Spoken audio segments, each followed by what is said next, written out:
So before moving towards the problem, let's see some stats. Currently, there are 15 billion IoT devices, connected IoT devices, as per 2023 report, and it will gonna rise up to 30 billion IoT devices by 2030. So you can see with this much huge jump in the count, considering the given time frame, there will be a lot more rise in security attacks, cybersecurity attacks into these devices. uh, so now moving towards some security attacks that are performed as per 2022 reports. You can see 77% increase in firmware blues attacks, which means the attacker compromises your update infrastructure and injects malicious code into your firmware, and then the firmware is distributed into your IoT network. The second one is DDoS attack, which means like the attacker performs distributed denial of service into your centralized server, and then your server won't be able to serve the firmware updates to your IoT devices. And the third one is man in the middle attacks, which are also increased day by day. Like your connection, wireless connection between your IoT device and your server can be compromised because it's wireless, and the attacker can spoof in between them, and then can upload malicious code. I've linked the sources. You can go check out these reports in more detail for better understanding. So you can see a graph in which you can see like IoT device is more serving in the consumer sector, and you won't be like pushing malicious update to your like users. So you have to make sure that your update infrastructure is more secure and cannot be compromised easily. Now you can see there are two types of update techniques. The first one is like your your IoT device will be connected to using a wire, and then you upload your firmware using that wired connection, which is much more secure, but it is not that practical because you won't be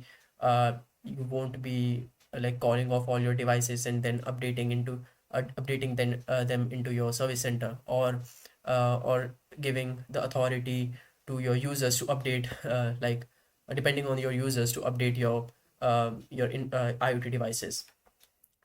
So this is not that practical. So the other way is doing it wirelessly, which is the over the air updates. And the thing is that it is not that secure because obviously you're exposing ports, you're exposing wireless connection. So uh, anyone can attack using their methods that they will be using. So you can see there's a potential risk that chances that your centralized server might get compromised, which is the worst you can do because it will be on your company if that happens. So we will be seeing how this can be solved using adding a third entity into your firmware update infrastructure. In this project structure, we have code for both vendor service as well as our chain. And you can see in this build, this update CLI, which is the CMD update CLI. This is our vendor service, and this one is our chain. And our chain is already running because it takes time to initialize the chain and run it. And your this CMD update CLI, it is a CLI, but it also consists HTTP endpoints which you can query and like do your transactions.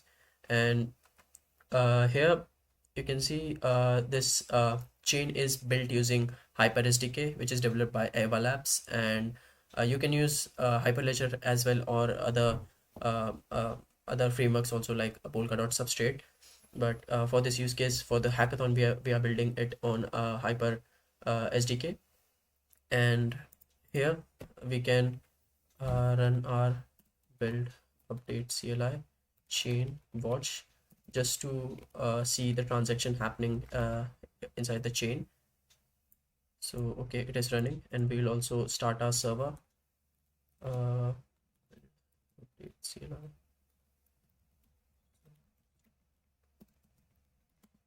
Okay, so now I'll go to my endpoints, HTTP endpoints, And from here I can query our this we can query uh, our vendor service.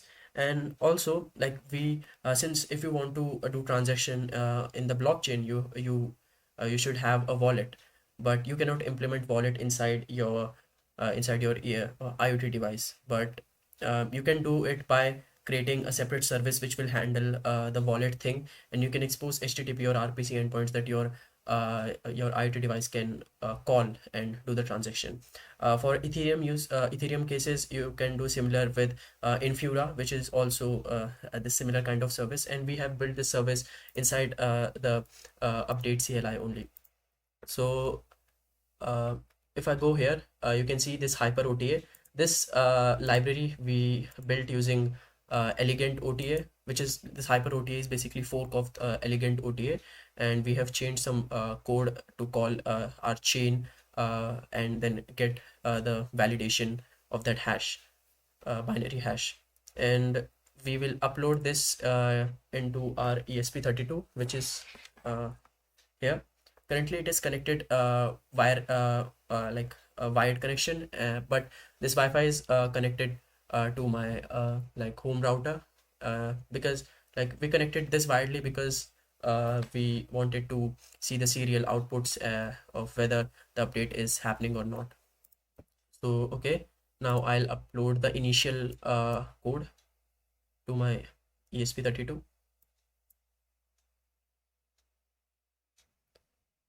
Okay, so it will take a little bit time.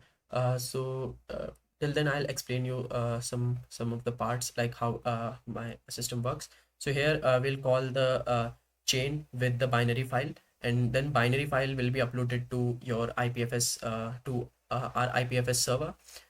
So IPFS basically is the decentralized uh, storage, and you can even in the presentation I explained you that your binary file will be uploaded to your centralized server. But to add more extra security layer, you can move it to the decentralized storage, so it becomes hard to like gain access to that file. Once you upload that file, you cannot change it, and then your IPFS URL of that file will be uploaded to the chain with the hash of that file.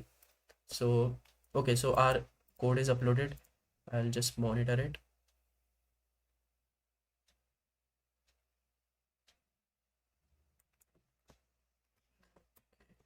I'll just reconnect it.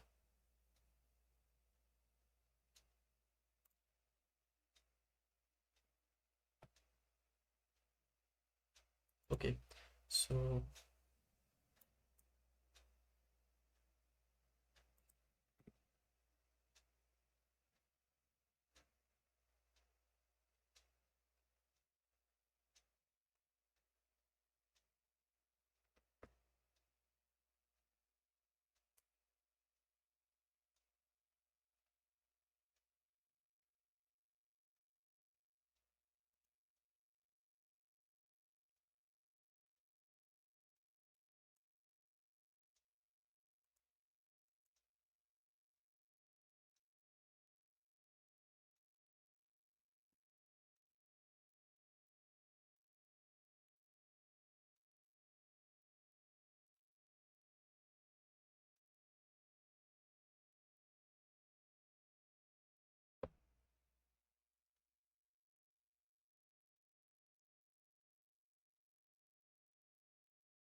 okay, so our ESP32 is successfully connected to my Wi-Fi router, and since it is connected now, we can begin our firmware update.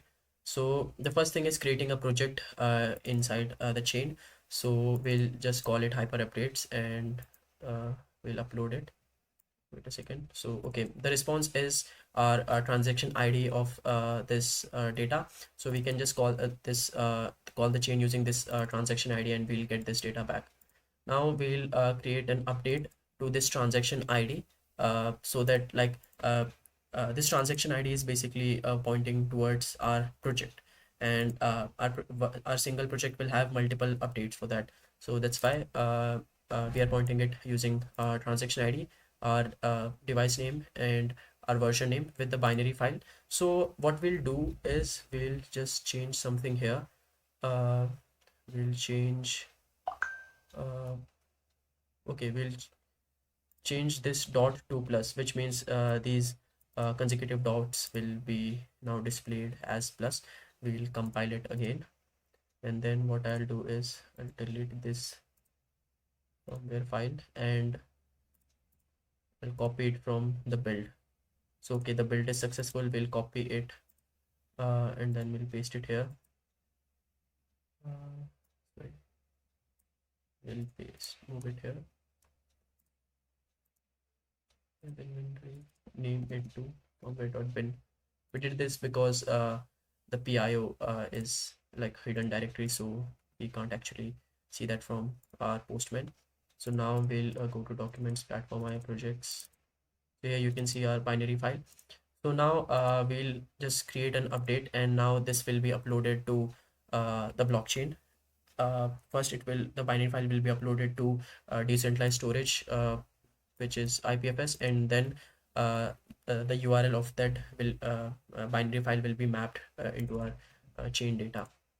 And now to see what is stored inside the chain, we can even see it from here. You can see this transaction being happening in our chain, and also we can see it from here by just calling this endpoint. So you can see uh, this is the IPFS hash of our binary file. So we can just go to this hash and download, but we'll not do that here. So, and also this is the URL for this repository. We have our like library for ESP32. We have our chain code here. So okay, so now we'll call this endpoint, which is the most important. Here we will add the transaction ID of the update and then IP address of our device. Currently it is connected to our local host, which is this one. So we'll just make it like this only, and then we'll just send it. Now if we see here, you can see the update is happening, and this was the URL called by our ESP32 to the vendor service, to sorry the chain, to get the valid transaction, sorry, the valid hash of this firmware update. So we passed that hash that we calculated inside our ESP32, and then we send it to the chain, and the response was valid, and it successfully updated. And remember that I changed this dot to plus, and now you can see it is serial